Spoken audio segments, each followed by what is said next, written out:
So hey guys, welcome to my channel. I'm Santosh and here in my channel I discuss topics from physics and mathematics.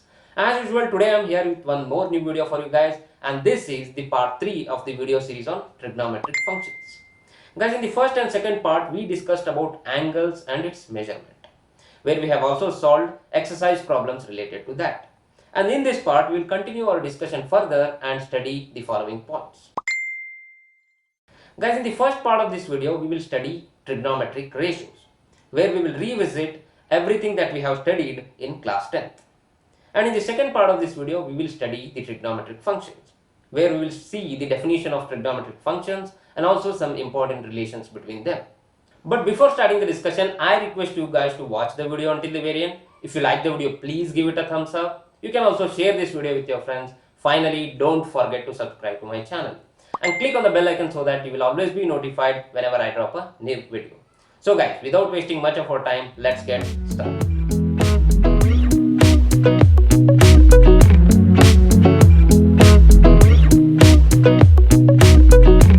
Guys, let us begin our discussion with the word trigonometry. The word trigonometry is derived from two Greek words, namely trigon and metron, which means measuring the sides of a triangle. As the name indicates, the trigonometry was initially used to solve the problems related to triangles, but later it found its applications in different areas of science. We also, when we started the study of trigonometry, we started with trigonometric ratios of an angle of a right angle triangle, where we studied 6 trigonometric ratios, namely sine, cosine, tangent, cotangent, cosecant and secant. Therefore, first let us see what are these trigonometric ratios and how are these ratios defined.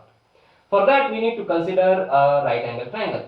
So here we have a right angle triangle ABC, and in this triangle the angle ACB is 90 degree and the other two angles are acute angles. Let us denote this angle as theta and this as phi. Guys, here the theta and phi are complementary angles. Why? Because sum of theta and phi is equal to 90 degree. If two angles add up to 90 degree, they are known as complementary angles. Now for this angle theta, this side here, the side AC is opposite side,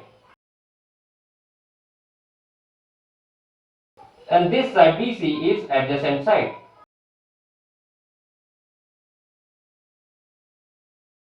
And this is the hypotenuse of the right angle triangle. Now for this angle theta, I define 6 trigonometric ratios. The first one is sine of theta, which is simply written as sine theta, which is equal to the ratio of opposite side to hypotenuse, which is opposite by hypotenuse. In this case, it will be AC divided by AB.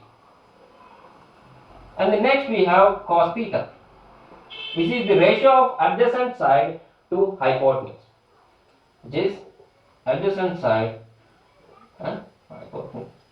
In this case, it will be BC divided by AB.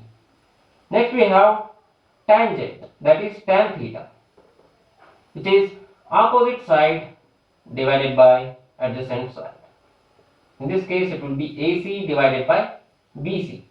Next we have cotangent, cot theta, which is the ratio of adjacent side divided by opposite side, which is BC divided by AC.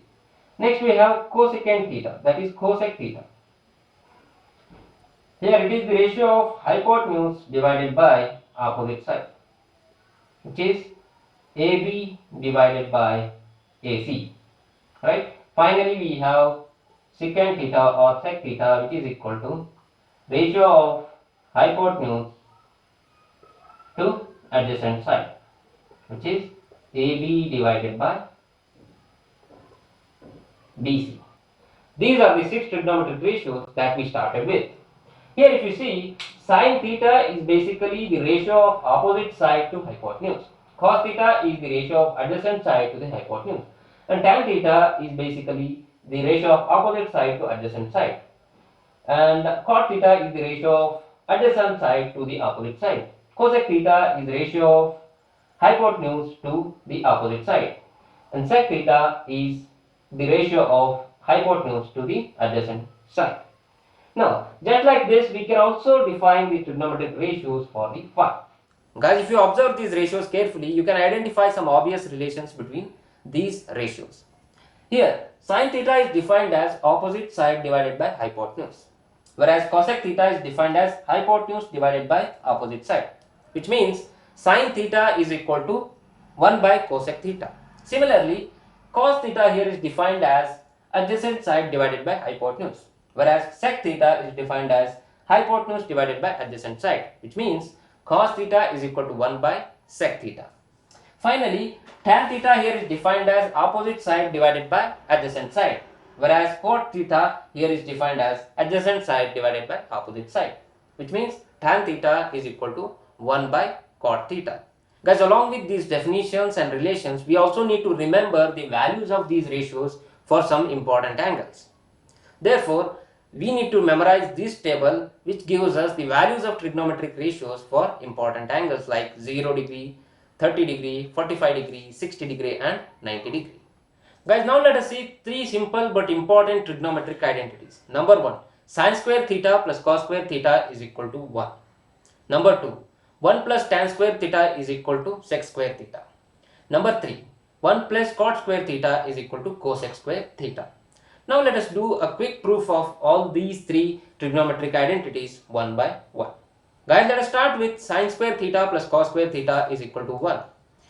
If you observe in triangle ABC, which is right angle triangle, we can apply the Pythagoras theorem, which says that the square of the hypotenuse is equal to sum of squares of other two sides.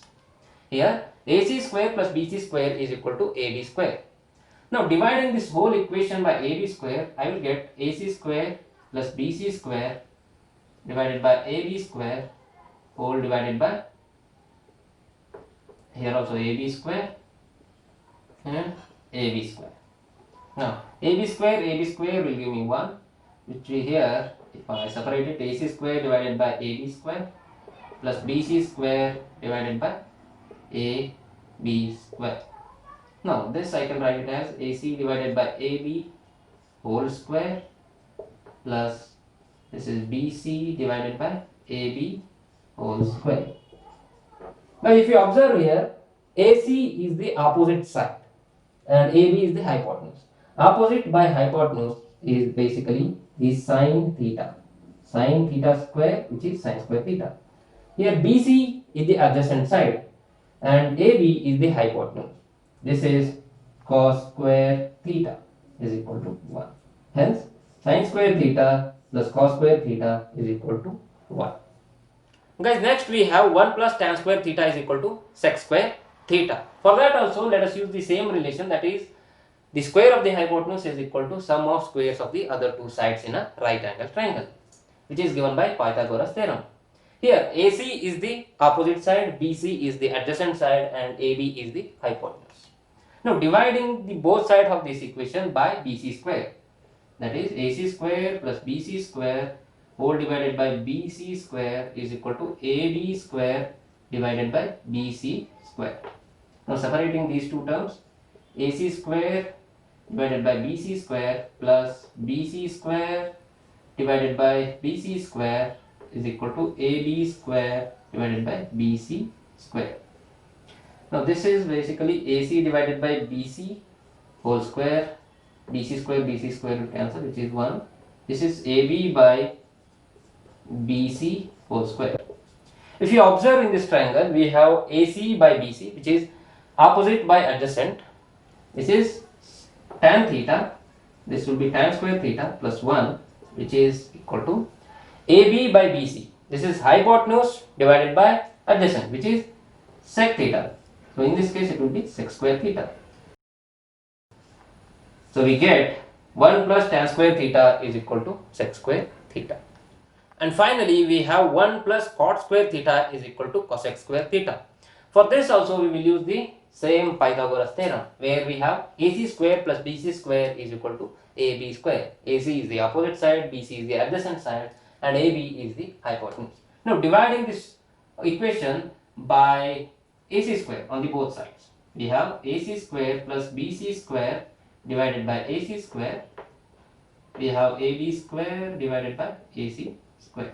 Now separating this, we have AC square divided by AC square plus BC square divided by AC square is equal to AB square divided by AC square. This is 1 plus BC divided by AC whole square plus A, which is equal to AB divided by AC whole square. If you observe in this diagram, you have BC, which is adjacent side, and this is opposite side AC. This is 1 plus cot square theta, which is equal to AB divided by AC. AB is hypotenuse, AC is the opposite side, which is cosec theta. Here it is cosec square theta. So 1 plus cot square theta is equal to cosec square theta. Guys, along with these relations, we have two more simple relations, which are tan theta is equal to sin theta by cos theta and cot theta is equal to cos theta by sin theta, which are tan theta is equal to sin theta by cos theta and cot theta is equal to cos theta by sin theta. Now, you can prove it from the diagram itself. Tan theta is given by opposite side divided by adjacent side. If you look at the diagram, opposite side is AC, adjacent side is BC, right? Now, dividing the numerator and the denominator by AB, we get AC divided by AB whole divided by BC divided by AB. AB here is the hypotenuse.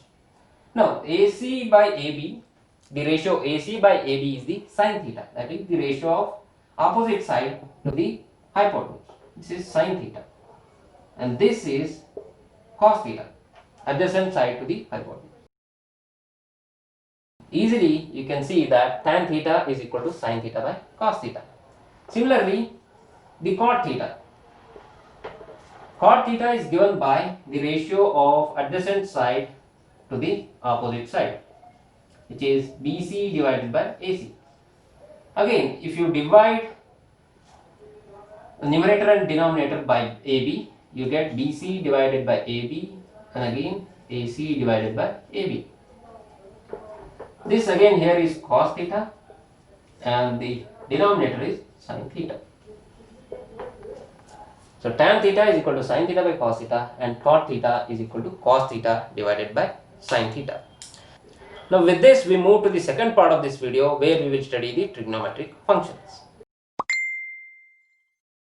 Guys, here we begin our discussion of trigonometric functions with a very basic question, which is what are these trigonometric functions and how are these trigonometric functions different from the trigonometric ratios that we have just discussed.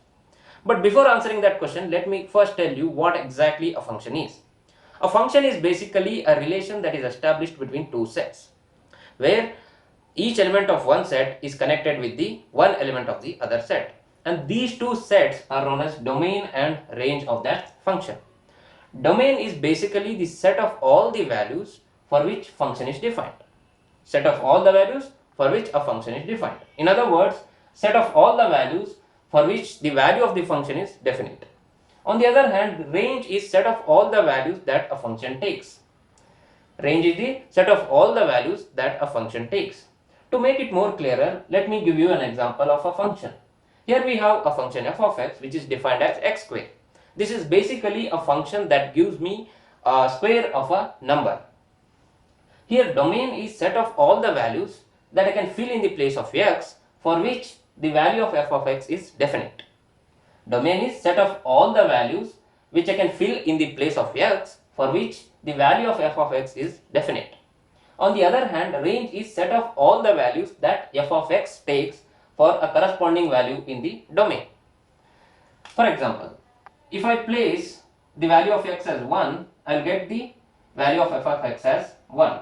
If I take the value of x as 2, the value of f of x will be 4. If I take it as 3, the value will be 9. If I take it as minus 5, the value will be 25. Right? Like this, set of all the values which I can fill in the place of x for which the value of f of x is definite is known as domain, and set of all the values that a function takes for the values in the domain is known as the range. Right? Here the domain of the function f of x is all the real numbers. You can observe for every real number I will get a value of f of x as a real number, and the range, if you observe here, you will only get the positive values. For negative also here we are getting the positive value. So the range of this function is positive integer. Now coming back to our original question, which is what are trigonometric functions and how are these trigonometric functions different from the trigonometric ratios? Guys, if you remember, when we discussed about trigonometric ratios, the value of angle theta lies between 0 degree and 90 degree, right? But in the case of trigonometric functions, this value theta can be any real number. It can be greater than 90 or it can even be a negative value, which means trigonometric functions are the extended versions of the trigonometric ratios. So for 6 trigonometric ratios, we will get 6 trigonometric functions. But the definition of trigonometric ratios cannot be used for the trigonometric functions. Why? In the trigonometric functions, the value of angle can be greater than 90 or it can be even a negative number. So this definition that we have used for trigonometric ratios does not make any sense here. So therefore, let us first discuss these trigonometric functions. Guys, now let us look at the definitions of these 6 trigonometric functions. For that, we need to consider this diagram on the board, where we have a rectangular coordinate system which is x and y axis, and we also have a unit circle, a circle whose radius is 1 unit, and this circle is placed inside the coordinate system. And if you observe here, the center of this circle coincides with the origin of the x and y axis, right? Here we have a circle whose radius is 1 centimeter that is placed inside the coordinate system. Now, this circle intersects the x and y axis at the points A, B, C and D.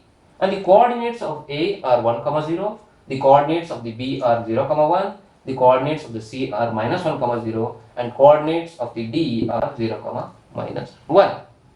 Right? Now, what I will do, I will choose a point on this circle. Let us denote it as P, and the coordinates of these P be A, B.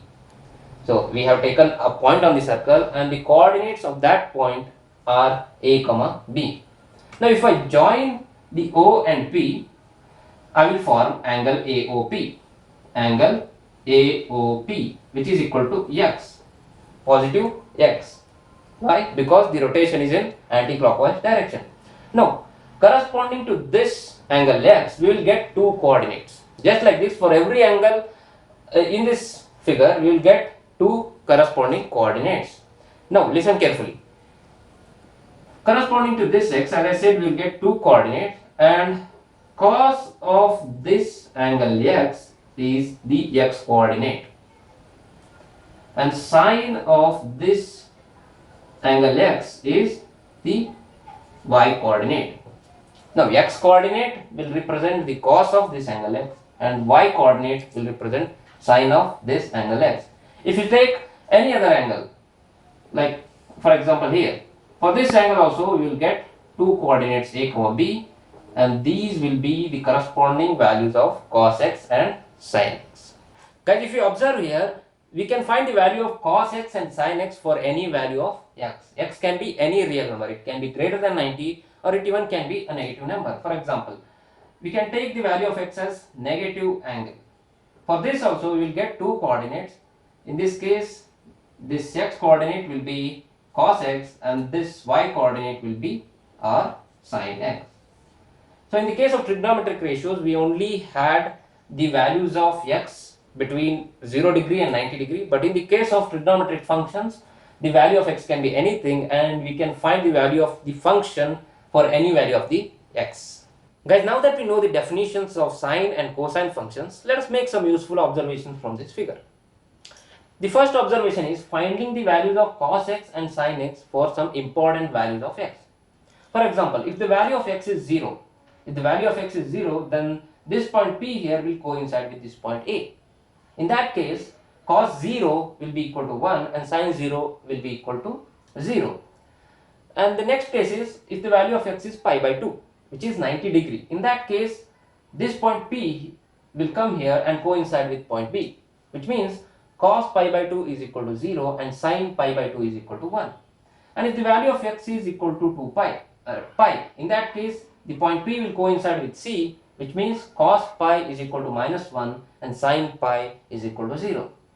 And the next case is x is equal to 3 pi by 2, which means 270 degree. In that case, the point P will coincide with point D here, which means cos 3 pi by 2 is equal to 0 and sin 3 pi by 2 is equal to minus 1.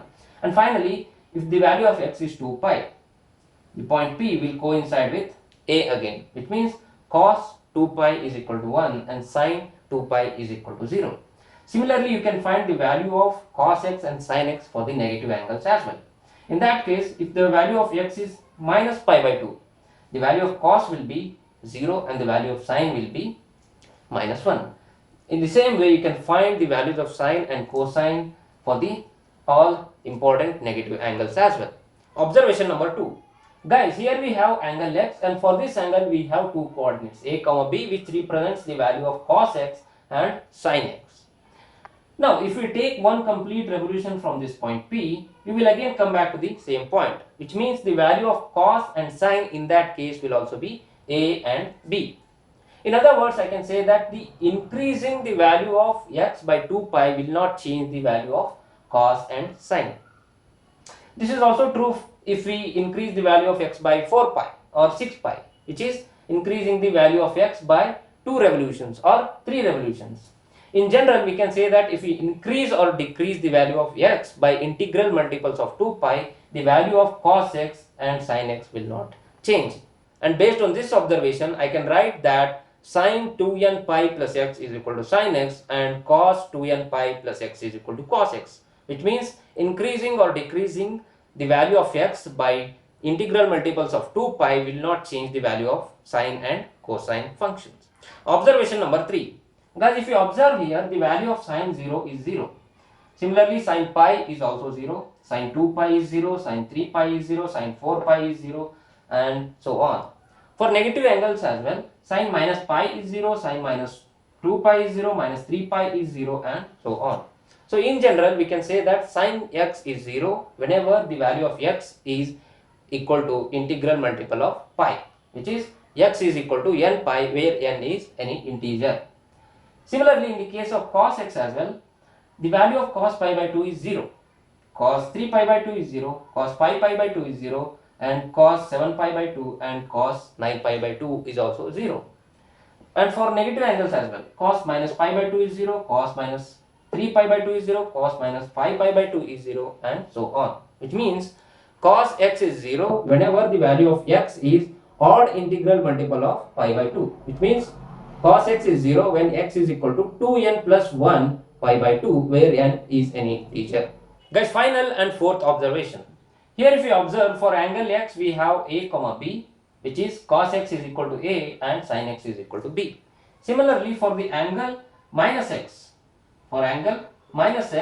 you will get point p dash whose coordinate will be a comma minus b. This is the point which is the mirror image of point p. This here is minus b and this is a. So I can write as cos of minus x is equal to a and sin of minus x is equal to minus b. Right? Here cos x is equal to a and sin x is equal to b.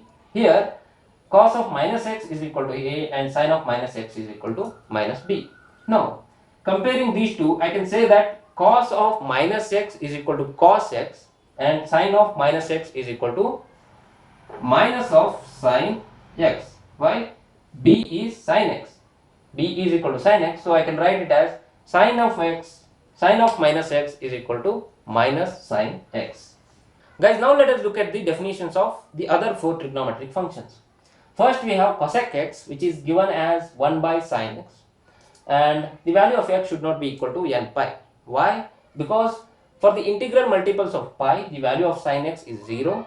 So in that case, the cosec x will not be defined. The second one, we have sec x, which is defined as 1 by cos x. In this case also, the value of x should not be equal to 2n plus 1 pi by 2, which is odd integral multiples of pi by 2. So in that case, the cos x will be equal to 0 and sec x will not be defined. Similarly, we have tan x, which is defined as sin x divided by cos x. And here also the value of x should not be equal to odd integral multiple of pi by 2. In that case, the denominator will be 0 and tan x will not be defined. And finally, we have cot x, which is defined as cos x divided by sin x. And here also the value of x should not be equal to n pi. Guys, if you observe here, unlike these four trigonometric functions, sin x and cos x were defined for all the values of x. Guys, in the case of trigonometric ratios, we derived three important identities. Now let us check whether these kind of relations are also there in the case of trigonometric functions. For that, let us consider this figure here. And in this figure, we have triangle OMP, which is a right angle triangle. So using Pythagoras theorem, we can write OM square plus MP square is equal to OP square. And in this figure, if you look, OM is equal to A, MP is equal to B, and OP, which is the radius of circle, which is equal to 1. So which means A square plus B square is equal to 1 square. And by the definition of cos and sine, we know that A is equal to cos x and B is equal to sin x. So this can be written as cos square x plus sin square x is equal to 1. And in the case of trigonometric functions as well, we have this relation, that is sin square x plus cos square x is equal to 1 for all the values of x. Guys, with this relation, we can arrive at the other two relations. Now, dividing both sides of this equation by cos square x, we get sin square x plus cos square x divided by cos square x is equal to 1 by cos square x. Now, separating these two terms, we have sin square x by cos square x plus cos square x divided by cos square x is equal to sec square x, right? 1 by cos is sec x. Now this is sin square by cos square is equal to tan square x. This is 1 is equal to sec square x. Now this relation is also true in the case of trigonometric functions. 1 plus tan square is equal to sec square x, and this is true for all the values of x where the tan x and sec x is defined. And for third relation, let us divide the both side of this equation by sin square. Sin square x plus cos square x divided by sin square x is equal to 1 by sin square x. Now separating the terms, we have sin square x divided by sin square x plus cos square x divided by sin square x is equal to 1 by sin square x is cosec square x. Now this is 1, this is cot square x is equal to cosec square x. Now we got the same relation, that is 1 plus cot square x is equal to cosec square x, and this is true for all the values of x where cot square and cosec square are defined. Guys, with this we come to an end of this video. Thanks for watching and stay tuned for the next video.